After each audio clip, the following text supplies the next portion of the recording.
So normally when someone is on a very tight budget and wants to get into PC gaming, you might get yourself an older OEM desktop like a Dell Optiplex, HP Elite, or Lenovo ThinkCentre, and then throw in a cheap low power GPU like a GTX 1650, RX 460, RX 6400, or something similar.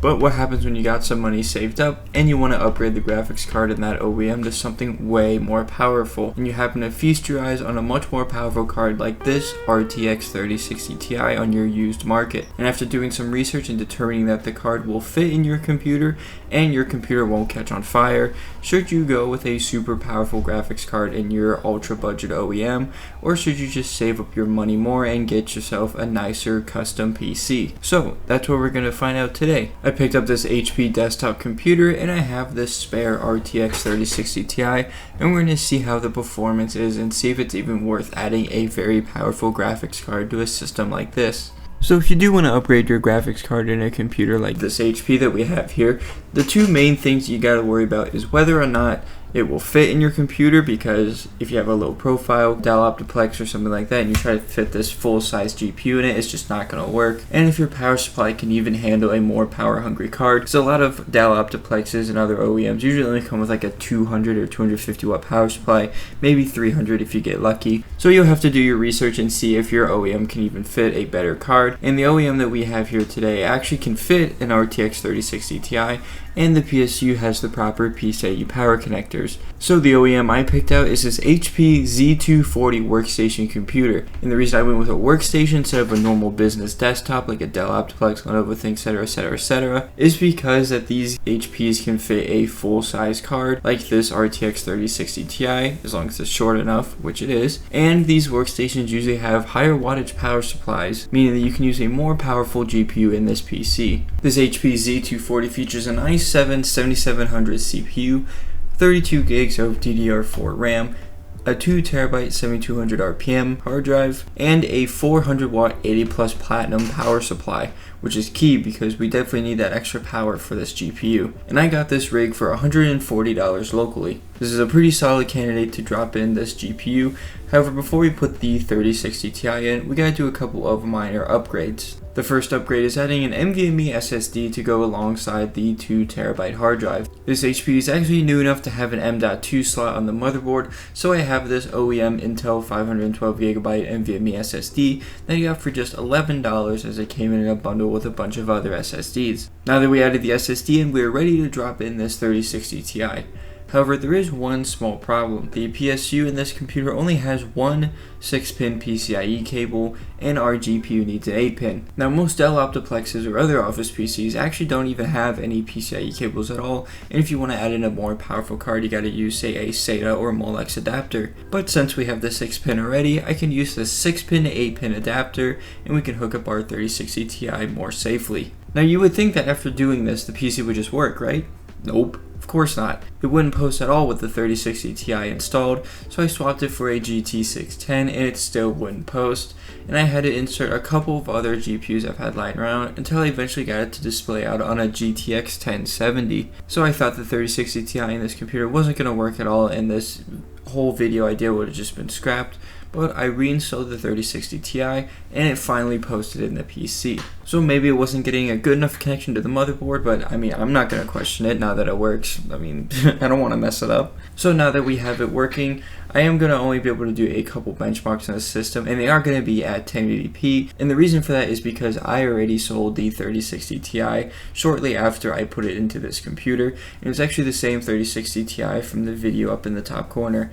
Yeah, that build wasn't very fun at all, or profitable.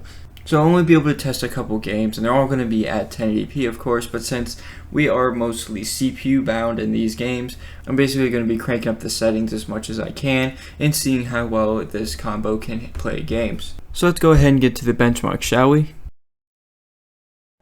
Alright guys, so the first game I tested on this PC is Fortnite, and at 1080p epic settings we got an average of 87 FPS.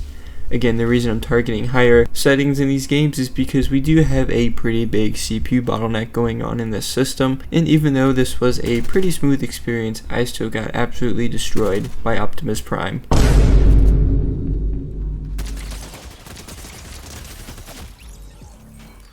Next up is Minecraft 1.20, and at 1080p fancy graphics with a 12 chunk render distance, and while I was having fun blowing up stuff with end crystals, we still got an average of 150 FPS. That's not too terrible honestly, but I bet if we tried to use shaders it would tank the FPS by a lot, and I'm also pretty sure Minecraft is more CPU dependent rather than GPU. Either way, this game is very playable on this computer. Next is GTA 5, and at 1080p high settings with the built-in benchmark, we got an average of 82 FPS. The FPS might be slightly different once you get into an actual game, but this is very playable and the game looks really nice on high settings. And even though the CPU is the big bottleneck here, we actually have some CPU headroom and the GPU is getting more utilized, which is what we like to see. Up next is BeamNG Drive, which is definitely a more CPU dependent game. At 1080p high settings, we got an average of 57 FPS, just under that 60 FPS mark. If I were to start spawning in AI driven cars though, that average would tank very quickly. I'm also not sure why, but the cars were super bright in this game compared to the rest of the surroundings. I don't know if it was a setting I had enabled or what, but I think it definitely looks pretty odd.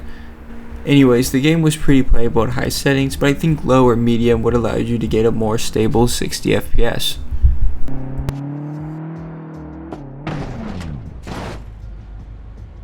Now Rainbow Six Siege is a pretty easy game to run, and even at 1080p high settings with a built-in benchmark, we got way over 200 FPS for the average. Similar situation in CSGO as well, which was also at 1080p high, and we were constantly getting between 200 and 300 FPS. I just wish that I could get MSI Afterburner to work with CSGO again though, so I don't have to rely on the silly little counter in the top corner.